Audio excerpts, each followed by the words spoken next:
আল্লাহ ডেকে ডেকে বলে, জিবরাইল আমার বন্ধুকে প্রশ্ন করো, আমার বন্ধু কেন গো আজকে খুশির দিনে কেন কান্দে, চোখের পানি যেন ঝর্ণার মতো প্রবাহিত হচ্ছে। এবার জলদি চলে আসলেন জিবরাইল, এসে ডেকে ডেকে বললেন, নবী গো, ও প্রাণের নবী, আপনি আজকে এত আনন্দের দিনে, খুশির দিনে কেন কান্দে? বন্ধু বন্ধুর বাড়িতে বেড়াইতে যাইতে কখনোই তো কান্দে না, আজকের এই খুশির দিনে আপনি কেন কাঁদছেন? আল্লাহ তো আগ্রহে আছে আপনার জন্য। এবার জিবরাইলকে আমার নবী উত্তর দিলেন, রে জিবরাইল, আজকে যখন আমি বুড়াক দেখেছি, আল্লাহ আমাকে দাওয়াত দিয়েছে, ওই বুড়াক আমাকে নিয়ে যাবে, একটার পর একটা ধাপ আমাকে অতিক্রম করে নিয়ে যাবে। আমি বুড়াক দেখে চিন্তা করলাম, আজকে তো আমার আল্লাহ আমার জন্য বুড়াক পাঠিয়ে দিল, কিন্তু আমার গুনাহগার উম্মত গুলো কাল কিয়ামতের দিন যার যার কবর থেকে, তার কবর থেকে হাসরের মাঠটা 50,000 বছরের রাস্তা হবে। আমার উম্মত গুলো কেমন করে রে উলঙ্গ অবস্থায় এই ভয়ঙ্কর পরিবেশে 50,000 বছরের রাস্তা অতিক্রম করবে? এই কথা বলতে দেরি আমার আল্লাহ জিবরাইলকে জানিয়ে দিলেন, ও জিবরাইল, আমার হাবিবকে তুমি জানিয়ে দাও, তুমি জানিয়ে দাও, আমি কথা দিলাম আমার হাবিবের যে উম্মত গুলো, কি কথা বলে, আমার হাবিবের যে উম্মত গুলো, উম্মত কিন্তু সবাই না, সকাল থেকে সন্ধ্যা পর্যন্ত, জীবনের শুরু থেকে শেষ পর্যন্ত যিনি প্রাণের নবীকে আঁকড়ে ধরে রাসূলের পুরো আদর্শটাকে হৃদয় স্থান দিয়ে বাস্তব জীবনে বাস্তবায়ন করেছে, তিনি হলেন নবীর উম্মত। আপনারা তো মনে করেন আমরা সবাই নবীর উম্মত, আপনি দাবি করতে পারেন, কিন্তু আপনার কর্ম আপনাকে উম্মত থেকে দূরে সরিয়ে দিয়েছে, রাসূল আপনাকে স্বীকৃতি দেবে না। আমার আল্লাহ জানিয়ে দিয়েছেন, জিবরাইল আমার হাবিবকে তুমি জানিয়ে দাও, আমি আমার হাবিবের উম্মতের জন্য আমি সেই দিন বোরাকের ব্যবস্থা করব। তারা বোরাকে সাওয়ার হয়ে, কি বুঝেননি, ওপেন হার্ট সার্জারি অপারেশন, কথা কন না কেন? এই জায়গাটা কিন্তু অত্যন্ত সেনসিটিভ জায়গা, সাধারণ মানুষগুলো বুঝবে না, যাদের বিবেক আছে, বুদ্ধি আছে, বিচক্ষণতা আছে, তারা বুঝবেন। এই যে মেরাজের রজনীতে নবীজির সিনা মোবারক সাক করা হয়েছিল, ওই সিনা মোবারক চাক হয়েছিল ওই দিন মেরাজের দিন, চতুর্থবার, কতবার? তৃতীয়তম আগে হয়ে গেছে, চতুর্থতম চলছে। নবীজি হাদিস শরীফের মধ্যে এসেছে বন্ধু, নবীজি দেখতে পাইতেছেন, নবীজি দেখতেছেন যে নবীজির সিনা মোবারক সাক করা হচ্ছে, তার মানে অপারেশন করা হচ্ছে। নবীজি বলতেছেন, আমি সুস্থ একেবারে, আমি সবকিছু দেখতে পাচ্ছি, ভিতর থেকে সবকিছু বের করা হলো, বের করে জমজমের পানি দিয়ে সুন্দর করে ধৌত করা হলো। আমি ছোট্ট করে করে বলছি বন্ধু, অনেক দূর যেতে হবে, আল্লাহর আরশ পর্যন্ত যেতে হবে, ওখান থেকে মিটিং শেষ করে আবার আমি বন্ধু কুরাইশদের প্রশ্নের উত্তরে আবার ফিরে আসতে হবে, লম্বা সময় আছে বন্ধু। এবার কি করলেন, নবীজি বলতেছেন, প্র্যাকটিক্যালি সবকিছু দেখতে পাচ্ছি, কিন্তু আমি নবীর বিন্দু পরিমাণ কোনো ব্যথা লাগে না। এখান থেকে কি বোঝা যায় না নবীজি বেনজির ও বেমিসাল? নবীজি আপনার আমার মতো না। একটা অসুস্থ রোগীকে বন্ধু হসপিটালে নিতে হয়, তার প্রেসার ঠিক আছে কিনা আগে আইডেন্টিফাই করতে হয়, তারপরে বন্ধু তাকে বেড দেওয়া হয়, যদি অপারেশনের জন্য প্রস্তুত হয় তাকে অপারেশন থিয়েটারে নিয়ে যাওয়া হয়, ডাক্তার দেখবে অপারেশনের উপযুক্ত কিনা, যদি উপযুক্ত না হয় মারা যাবে অথবা প্যারালাইজড হয়ে যাবে, অনেক রোগী এমন। তারপরে অপারেশন হলো 3 মাস বা 6 মাস বন্ধু, অ্যাড্রেস দেওয়া হলো, দেওয়ার পরে যদি ডাক্তার বলে যে হাঁটতে পারবেন, চলতে পারবেন, কথা বলতে পারবেন, তখন আপনি বের হয়ে যেতে পারবেন। কিন্তু একজন সাধারণ অসুস্থ রোগীর ক্ষেত্রে কি আচরণ, কি অবস্থা, কি কন্ডিশন, আপনার আমার প্রাণের নবী একেবারে সশরীরে দেখতে পাইতেছেন, কোনো ইনজেকশন নাই, কোনো বন্ধু কিছু নেই, কোনো ধরনের কোনো আদার্স কোনো যন্ত্রপাতি নেই, সব কিছু কমপ্লিট করা হলো, জোরে জোরে কন্যা সুবহান, অ্যাডজাস্ট করা হলো। অ্যাডজাস্ট করার পরে বন্ধু নবীজি নামাজ পড়বেন, নবীজি নামাজ পড়লেন, নামাজ পড়ার পরে নবীজি বাইরে হয়ে আসলেন, আসার পরে বোরাককে প্রস্তুত করলেন জিবরাইল। নবীজির কাছে বোরাককে যখন বললেন, বোরাক তুমি প্রস্তুত হও, এবার বোরাক একটু অন্যরকম মানে ব্যতিক্রম একটু আচরণ শুরু করলেন। এবার জিবরাইল ডেকে ডেকে বলেন, এই দিক দিয়ে বোরাকের আচরণ একটু ব্যতিক্রম, আর অন্যদিকে নবীজির চক্ষু মোবারক দিয়ে বন্ধু ঝর্ণার মতো পানি মোবারক বেয়ে বেয়ে পড়ছে। আল্লাহ রাব্বুল আলামিন আল্লাহর হাবিবকে একটা ডাক দিলেন, আল্লাহ রাব্বুল আলামিন জিবরাইলকে ডাক দিয়ে বললেন, জিবরাইল বলো না, কেউ তো খুশির দিনে কাঁদে না। আমার আল্লাহ কি জানে না আমার প্রাণের নবী কেন কান্দে? কথা কন না কেন? আল্লাহ কি জানে না? আল্লাহ তো আলিমুল গায়ব, আল্লাহর কাছে কোনো কিছু কি নাই, গোপন নাই। আল্লাহর কাছে কোনো কিছু বন্ধু আড়ালে রাখা যায় না। আল্লাহ ডেকে ডেকে বলে, জিবরাইল আমার বন্ধুকে প্রশ্ন করো, আমার বন্ধু কেন গো আজকে খুশির দিনে কেন কান্দে? চোখের পানি যেন ঝর্ণার মতো প্রবাহিত হচ্ছে। এবার জলদি চলে আসলেন জিবরাইল, এসে ডেকে ডেকে বললেন, নবী গো, ও প্রাণের নবী, আপনি আজকে তো আনন্দের দিনে, খুশির দিনে কেন কান্দে? বন্ধু বন্ধুর বাড়িতে বেড়াইতে যাইতে কখনোই তো কান্দে না, আজকের এই খুশির দিনে আপনি কেন কাঁদছেন? আল্লাহ তো আগ্রহে আছে আপনার জন্য। এবার জিবরাইলকে আমার নবী উত্তর দিলেন, রে জিবরাইল, আজকে যখন আমি বুড়াক দেখেছি, আল্লাহ আমাকে দাওয়াত দিয়েছে, ওই বুড়াক আমাকে নিয়ে যাবে, একটার পর একটা ধাপ আমাকে অতিক্রম করে নিয়ে যাবে। আমি বুড়াক দেখে চিন্তা করলাম, আজকে তো আমার আল্লাহ আমার জন্য বুড়াক পাঠিয়ে দিল, কিন্তু আমার গুনাহগার উম্মত গুলো কাল কিয়ামতের দিন যার যার কবর থেকে, তার কবর থেকে হাসরের মাঠটা 50,000 বছরের রাস্তা হবে। আমার উম্মত গুলো কেমন করে রে উলঙ্গ অবস্থায় এই ভয়ঙ্কর পরিবেশে 50,000 বছরের রাস্তা অতিক্রম করবে? এই কথা বলতে দেরি আমার আল্লাহ জিবরাইলকে জানিয়ে দিলেন, ও জিবরাইল, আমার হাবিবকে তুমি জানিয়ে দাও, তুমি জানিয়ে দাও, আমি কথা দিলাম আমার হাবিবের যে উম্মত গুলো, কি কথা বলে, আমার হাবিবের যে উম্মত গুলো, উম্মত কিন্তু সবাই না। সকাল থেকে সন্ধ্যা পর্যন্ত, জীবনের শুরু থেকে শেষ পর্যন্ত যিনি প্রাণের নবীকে আঁকড়ে ধরে রাসূলের পুরো আদর্শটাকে হৃদয় স্থান দিয়ে বাস্তব জীবনে বাস্তবায়ন করেছে, তিনি হলেন নবীর উম্মত। আপনারা তো মনে করেন আমরা সবাই নবীর উম্মত, আপনি দাবি করতে পারেন, কিন্তু আপনার কর্ম আপনাকে উম্মত থেকে দূরে সরিয়ে দিয়েছে। রাসূল আপনাকে স্বীকৃতি দেবে না। আমার আল্লাহ জানিয়ে দিয়েছেন, জিবরাইল আমার হাবিবকে তুমি জানিয়ে দাও, আমি আমার হাবিবের উম্মতের জন্য আমি সেই দিন বোরাকের ব্যবস্থা করব, তারা বোরাকে সাওয়ার হয়ে তারা হাসরের ময়দানে আসবে। আরে যুবক, এই পৃথিবী থেকে সূর্যটা কোন স্টোনার বলেছেন 1,13,00,000 মাইল দূরে, কেউ 9,13,00,000 মাইল দূরে, আবার কেউ কেউ বলেছেন 9,30,00,000 মাইল দূরে। সূর্যের আলো পৃথিবীতে আসতে সময় লাগে 8 মিনিট 20 সেকেন্ড। প্রতি সেকেন্ডে আসে পৃথিবীর বুকে 1,86,000 মাইল বেগে। দুইটা দৃশ্য নূরের গতি, অদৃশ্য নূরের গতির পাওয়ার আরো অনেক বেশি কল্পনা করা যাবে না। এদিন তো এই যে রৌদ্রের তাপ তীব্রতা তুমি সহ্য করতে পারো না, হার্ট অ্যাটাক করে অনেকে রৌদ্রের তাপে মারা যায়, ঠিক কিনা বলেন? শীতের তীব্র প্রখরের কারণে অনেক মানুষ ঠান্ডা লেগে মারা যায়, কিন্তু ওই দিন মাত্র তোমার হাতের উপর থাকবে সূর্যটা, ঘামতে ঘামতে ঘামতে ঘামতে তোমার দুর্গন্ধময় পরিবেশ হয়ে যাবে। কিন্তু ওই যে বলেছি যাদের জন্য বোরাক পাঠাবে তারা অনেকেই থাকবে আজকের যুবকদের মতো যুবক। বলে হুজুর কেন গো? দুটো হাদিস বলবো। আমার নবী একদিকে বলেছেন কাল হাসরের দিন নবীর প্রেমিক আহলে বাইত প্রেমিক সচ্চা ইমানদার যুবকের জন্য আল্লাহর আরশের ছায়ার নিচে জায়গা থাকবে। আল্লাহর হাবিব আরো বলেছেন আল হাসান ওয়াল হুসাইন সাইয়্যিদ শাবাবি আহলিল জান্নাহ। আমার নবী বলেছেন ইমাম Hasan and Husain are the leader of younger people in জান্নাহ। আমার নবী ওই সমস্ত যুবকদের জন্য জান্নাতে সরদার হিসেবে ঘোষণা করে গেছেন ইমাম হাসান হুসাইন দুই ভাইকে। সুবহানাল্লাহ বলেন না? মজা লাগে? মাশাআল্লাহ, আলহামদুলিল্লাহ বলেন। এবার ফয়সালা হয়ে গেল, নবীজি আল্লাহ কথা দিয়েছেন বোরাকের ব্যবস্থা হবে। নবীজি আশ্বস্ত হলেন, খুশি হলেন। এবার গেলেন বোরাকে সাওয়ার হওয়ার জন্য। বোরাকে সাওয়ার হওয়ার জন্য যখন গেলেন, বোরাক একটু অন্য আচরণ করতেছে। জিবরাইল ডাক দিয়ে বলে, বোরাক তোমার সমস্যা কি?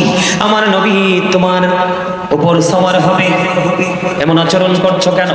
বোরাক ডেকে ডেকে বলে, আমার একটা প্রশ্নের উত্তর দিতে হবে রাসূলকে। সুবহানাল্লাহ বলেন না? কি প্রশ্ন তোমার? কয় জিবরাইল, আল্লাহর সৃষ্টি অসংখ্য বোরাক আছে রে, আমাকে কথা দিতে হবে নবীজিকে, আমি তো আজকে নিতে এসেছি, আমাকে কথা দিতে হবে নবীজিকে। কাল হাসরের দিন যখন বোরাকের প্রয়োজন হবে নবীজির, আমি প্রস্তাব করলাম নবীজির কাছে, যখন এই প্রস্তাবটা গ্রহণযোগ্য হবে, পার্লামেন্টে যখন অর্ডারটা কি হয়ে যাবে, পাস হয়ে যাবে, আমি তখনই শান্ত হয়ে যাব রে জিবরাইল। এরে জিবরাইল ডাক দিয়ে বলে, বুড়া তুমি কি বলো, নবী গো বোরাক আপনার কাছে একটা প্রতিশ্রুতি চাই, কাল হাসুরের দিন আপনার প্রয়োজনে যেন তাকে আপনি যেন ইউজ করেন, তাকে যেন আপনি ব্যবহার করেন। নবীজি বললেন তার মানেটা কি? নবীজি জানে কি জানে না? জানার ক্ষমতা আছে না নাই? অনেকেই বলে নবীজি নাকি গায়েবের খবর জানে, জানে না। যারা বলে জানে না বন্ধু, তাদের ঈমান নাই। কারণ নবী শব্দের অর্থই হলো অদৃশ্যের সংবাদদাতা। যিনি অদৃশ্যের সংবাদ দিতে পারবে না, তিনি কখনোই নবী হতে পারবে না। যেমন আপনি আমি যেটা দেখি না সেটা নবী দেখে। কথা কন না, বুঝেন না? প্রমাণ দিব, আমার কাছে প্রমাণ নিয়ে আসছি। আজকে আপনাদের উপস্থিতি এবং আপনাদের যে হাসি মুখ দেখে আমার আলোচনা করার মেন্টালিটিটা আরো বেশি হার্ড হয়ে যাচ্ছে। আলহামদুলিল্লাহ বলেন না? আরো জোরে। এবার নবীজি প্রশ্ন করলেন, জিবরাইল বোরাকটা কেন চায় আমাকে? এবার বোরাক একটা ডাক দিয়ে বললেন, ইয়া রাসূলুল্লাহ, ইয়া হাবিবাল্লাহ, নবী গো, আল্লাহ রাব্বুল আলামিনের অসংখ্য বোরাক আছে। কাল হাসুরের দিনেও যখন নবীজি আমাকে ডাকবে, তখন সমস্ত বোরাকের মাঝে আমার সম্মান যাবে সবার উপরে। শুধুমাত্র কার ছোঁয়া? কথা কন না কেন? শুধুমাত্র প্রাণের নবীজির নূরানি ছোঁয়ায়। জোরে কন না সুবহানাল্লাহ। আপনি আমি নবীকে চাই কি চাই না? আজকে আমার প্রিয় হুজুর আসবে, কথা বলেন না কেন? অধ্যক্ষ আল্লামা হাসান রাজাল কাদরি মুদ্দাজিল হুলালি, চেয়ারম্যান আল্লামা আব্দুল মালিক শাহ রহমাতুল্লাহ কমপ্লেক্স ট্রাস্ট। জোরে জোরে কন না সুবহানাল্লাহ। ওনার লেখা একটা মজার গজল আছে, আপনারা জানেন কিনা? পহিলে নিরালাই গো নবী, পহিলে নিরালাই, পহিলে নিরালাই গো নবী, পহিলে নিরালাই। দুই কদমে চুমু খাবো, দুই কদমে চুমু খাবো, চরণে ধুলি মাখবো গায়ে, পহিলে নিরালাই গো নবী, পহিলে নিরালাই। আরে গজল কইতাম না, থাক, এত কষ্ট দেওয়ার দরকার নাই মনে। কত সুন্দর মজার সুর, কত সুন্দর মজার কথা। আপনারা আমার নবী সুর দিতে পারেন না। হাসান ইবনে সাবিত যখন গিয়েছিলেন, আমার নবীজি খুশি হয়ে বলছে, আল্লাহ হাসান ইবনে সাবিতকে রুহুল কুদ্দুসের মাধ্যমে সাহায্য করো। কি মনে করছে? আমার নবী এত খুশি হয়েছেন, আপনি খুশি হতে পারলেন না? আলহামদুলিল্লাহ বলেন না? আরে জোরে, আরে জোরে। বন্ধুরে আমার, বোরাক যখন রাজি হয়ে গেলেন, আল্লাহর হাবিব যখন প্রতিশ্রুতি দিলেন, বোরাক শান্ত হয়ে গেলেন। এবার বোরাক বন্ধু নবীজিকে নিয়ে বন্ধু রওনা হলো। এমন ভাবে বোরাক বন্ধু ছুটলো, মনে হয় যেন বিদ্যুৎ গতিও তার কাছে তুচ্ছ। সুবহানাল্লাহ বলেন না? বিদ্যুৎ গতিও কোনদিন এশারের নামাজের পরে বন্ধু রওনা দিবে রে। কত প্রক্রিয়া আমি পড়ে আপনাদেরকে মোটিফাই করে বোঝাবো। চলে গেলেন বন্ধু মসজিদে হারাম থেকে মসজিদে আকসা পর্যন্ত। ওখানে গিয়ে সকল নবীদের ইমাম হয়ে নামাজ পড়ালেন। জায়গাগুলো শুধু চিনে নেন। কি করলেন? ইমাম হয়ে নামাজ পড়ালেন। নামাজ পড়ার পরে আপনার আমার প্রাণের নবী রওনা দিলেন। এবার ধীরে ধীরে ধীরে বন্ধু ঊর্ধ্ব জগতের দিকে নবীজির কদম মোবারক। প্রথম আসমান, এক আসমান থেকে আরেক আসমানের দূরত্ব হলো 500 বছরের রাস্তা। কত বছর? তাহলে আসমান কয়টা? 5 7 কত? 35। তাহলে 3500 বছরের রাস্তা শুধু একটা আসমান থেকে সপ্তম আসমান পর্যন্ত। আওয়াজ তোলে তোলে বলেন না আল্লাহু আকবার। নবীজি শুধু যে আমি যেমন আজকে আপনারা মনে করেন না কুমিল্লা থেকে আমি শুধু ডাইরেক্ট গাড়ি টেনে টেনে চলে আসছি, এমনটি নয় রে বন্ধু। কত বেগ পেতে হয়েছে। আপনাদের অলংকার মোড়ে এসে বন্ধু বিভিন্ন মোড়ে মোড়ে বহুত ঝামেলা হয়েছে। আস্তে আস্তে আস্তে আস্তে করে চলে আসছি, যেন আপনারা আমার জন্য টেনশন করতে না হয়। এটা হলো আমার জীবনে ওয়াজের জগতের সবচেয়ে বড় ধর্ম। কারণ আমার জন্য আমার ভালোবাসার মানুষগুলো দুঃখ পাবে, টেনশন করবে, বিচলিত হবে। এটা কখনোই আমার ধর্ম নয়। বলে হুজুর কেন গো? আমার নবীকে মাঝখান দিয়ে একটা হাদিস শরীফ থেকে দাঁড়িয়ে করে বলছি গো, হাদিস খানে এসেছে তাই নবী শরীফের মধ্যে আমার নবী আপনার নবী দু জাহানের বাদশা নবী তিনি বলে দিয়েছেন, কেউ যদি প্রতিদিন রাসূলকে ভালোবাসিয়া মাত্র 1000 বার যদি দরুদ পড়তে পারো, তাহলে জান্নাত না দেখা পর্যন্ত মরণ হবে না। দরুদ is the most excellent prayer Muslim religion. ধর্মাবলম্বীদের জন্য গুরুত্বপূর্ণ মহা ইবাদত হলো নবীর প্রেমের দরুদ। যেই দরুদ না পড়লে নামাজ পর্যন্ত, যেই নামাজ মুমিনের মেরাজ, কথা বল না কেন, যেই নামাজ জান্নাতের চাবি। সূরা আনকাবুতের মধ্যে এসেছে যেই নামাজ মানুষকে সকল নোংরা কাজ থেকে মুক্ত রাখে। এত এত নিয়ামতে পরিপূর্ণ এই নামাজটুকু, এত পরিপূর্ণ নিয়ামত যে নামাজ, কথা বলেন না কেন, এই নামাজ পর্যন্ত বাতিল হয়ে যাবে। দাদা কই যান? রাগ হইছে না? আবার আইবেন? আচ্ছা আইবো আবার, আলহামদুলিল্লাহ। আমরা আবার, আমি তো চিন্তা করে গেছি দাদা না রে কি কন, আপনারা সভাপতি হোক আর যাই হোক আমার দাদা কি দাড়ি লাল না? দাদার মতো লাগে না? আমি তো আমার চুল দাড়ি পাওনার টাইম হয়েছে না। গত 5 মাসে একটা মসজিদ কমপ্লিট করেছি, আল্লাহ আমাকে দিয়ে করাইছে। বাংলাদেশের ইতিহাসের রেকর্ড। 5 মাসে মসজিদ শুরু এবং শেষ কমপ্লিট করে পাঞ্জেখানা মসজিদকে জমা চালু করছি। অনলাইনে দেখবেন, এই মসজিদ দেখলে আপনাদের দৃষ্টি নজর কাড়বে। কক্সবাজার থেকে আমার এক ভক্ত বলেছে যে হুজুর আপনার মসজিদে একটা নজর দেখার জন্য কুমিল্লাতে যাবো। সুবহানাল্লাহ বলেন। এই মসজিদের কামরা দইরা চুল্লি দাড়ি ফাইকা সাদা, কয়দিন পরে আমারে ডাকবো সবাই মিল্লা দাদা। আলহামদুলিল্লাহ। আরে মিয়া মাঝে মাঝে হাসির জন্য কিছু কথা বলি, কারণ যত বেশি ফ্রি হাসবেন তত আপনার হার্ট ভালো থাকবে, আর হার্ট যত ভালো আপনার সুস্থতা তত ভালো, আর আপনি যত বেশি সুস্থ তত বেশি আমল করতে মজা পাবেন।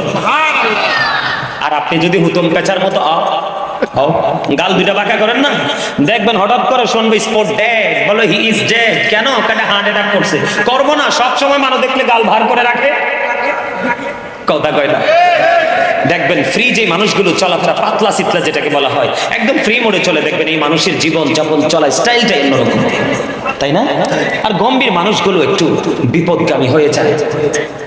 সামান্য বুঝতে এগুলো আমার আলোচনার বিষয় নয়। আপনাদেরকে মজাটা বোঝানোর জন্য দুটো হাদিস আপনাদেরকে শোনাইলাম। 1000 বার নবীকে ভালোবেসে দুরূদ পড়লে জান্নাত না দেখা পর্যন্ত মরণ হবে না। সেই নবীর দুরূদ কি পড়া দরকার না? এই যে আমি জিকির করলাম ছোট্ট করে, কারণ রাত্র অনেক হয়ে গেছে, লম্বা জিকির করার সময় তো না, আলোচনা করতে আসছি। সম্মানিত উপস্থিতি, এই যে জিকির করলাম, আপনারা অনেকেই জবানটাকে টোটালি বন্ধ করে রাখছেন। আপনাকে আমাকে তো আল্লাহ রাব্বুল আলামিন জবানটা বোট বাদাম খাওয়ার জন্য দেয়নি, অপ্রাসঙ্গিক অগ্রহণযোগ্য কথা বলার জন্য দেয়নি, চা দোকানে 3 জন একলগে হয়ে আরেকজনের বদনাম করার জন্য দেয়নি। আল্লাহ রাব্বুল আলামিন আপনাকে আমাকে জবানটা দিয়েছে আল্লাহর জিকির করার জন্য। এটা আমার কথা নয়। ঠিক আছে, ঠিক আছে, ঠিক আছে, না বুঝি নাই। আরে না, আজকে তো 1 ঘন্টার বেশি করবো না। কারণ কি জানেন নি, যেই বাথরুমের লগে নিয়ে হওয়াইছে এটা আমার আদামত ভুলে গেছে। বাধ্য হইয়া ওই যে আমার পাগলাটা কই ওই এইটা একটা আমার চাইতে গেছে, আমি কানে বাসা তাড়াতাড়ি কইরা নিয়ে থানাতে ঢুকাইছে, বাড়িতে ঢুকাইছে। ওইখানে গেছি, ওয়াশরুমে গেছি, সাবান নাই, পুরো চত্বর ঘুরে ফেলছি। আমার ওয়াজের জীবনে 2002 থেকে স্টুডেন্ট লাইফ থেকে ছোট ছোট প্রোগ্রামে করতে করতে এই পর্যন্ত সারা দুনিয়া খুঁজে সাবান নাই। পরে ইয়াতে ফাড়িতে ঢুকাইয়া ওই পাগল ভাই যে সাবান কিনে আনছে নতুন। আমরা মেজাজটা এমনি হট। তো নবীর প্রেমিকরা তো কার্য করতে পারে না, ঝগড়া করলে কেউ সইয়া নিতে হয়। আচ্ছা না, কথা কয় না। আরে সত্য না মিথ্যা? নবীজির কাঁধে যখন উঠেন নারী পরে উঠাইছে, তখন কি নবীজি কি ধরছে উল্টাই? তো সেই আদর্শটা আমরা লালন করি, কথা কর না। আজকে শুধু 1 ঘন্টা ওয়াজ করবো, ওয়াজের মতো ওয়াজ। আর যদি আপনারা কন্যা হুজুর আরেকটু করেন, তৈলে না হয় আরেকটু বমু আর কি। কি ওই ইয়া কমিটির তো কোনো প্রতিক্রিয়া নাই, তাতে টেনশনে পড়ে গেছে। টেনশন করার কিছু নাই, যা সত্য তাই কইছে। আলহামদুলিল্লাহ। ছোট্ট একটা আলোচনা করবো, আমার বিষয় কিন্তু অন্যরকম। আমার বিষয়টা দেওয়া হয়েছে, আমি তো সুলাইমান হুজুর না, এনে তো কিছু নাই, আমার কাছে আছে। রাসূলের মেরাজ নিয়ে আলোচনা। তার আমার দাদা ভাই বলছেন রাসূলের সম্মান মিল্লাজিল এক জায়গায়, ঠিক না? মেরাজে ঢুকলেই তো রাসূলের শান মান আজমত সব চলে আসবে। আলহামদুলিল্লাহ বল। মেরাজের সাথেও আরো নবীজির শান আমি আজকে যুক্ত করে নবীজি নিয়ে যাব, কারণ নবীকে ভালোবাসা ঈমান এবং ফরজ। এখান থেকে যদি আপনি কোনোভাবে আউট হয়ে যান, আপনি যত বড়ই হন না কেন আপনার সফলতা সম্ভব। রাসূলের পরে আপনাকে সেকেন্ড রাসূলের আহলে বাইতকে ভালোবাসতে হবে। কি করতে হবে? আহলে বাইত, তাদেরকেও ভালোবাসা ঈমান এবং ফরজ। সুবহানাল্লাহ বলেন না? আরে এটাও তো জিকির। আপনারা দুর্বল কেন বুঝতে পারছি, কারণ ট্রেনিং নাই। আমি একটু ট্রেনিং দিয়ে দেখি অ্যাক্টিভ করা যায় কিনা। আল্লাহ রাব্বুল আলামিন আমাদেরকে অর্ডার করেছেন ফাযকুরুনি আযকুরুকুম। আল্লাহ বলেছেন remember me then I will remember you. তোমরা আমাকে স্মরণ করো, আমি তোমাদেরকে স্মরণ করব। স্মরণ বাংলা শব্দ, আরবিতে বলা হয় জিকির, ইংলিশে বলা হয় রিমেম্বার। আল্লাহ বলেছে তোমরা আমাকে কি করো? স্মরণ করো, আমি তোমাদেরকে স্মরণ করব।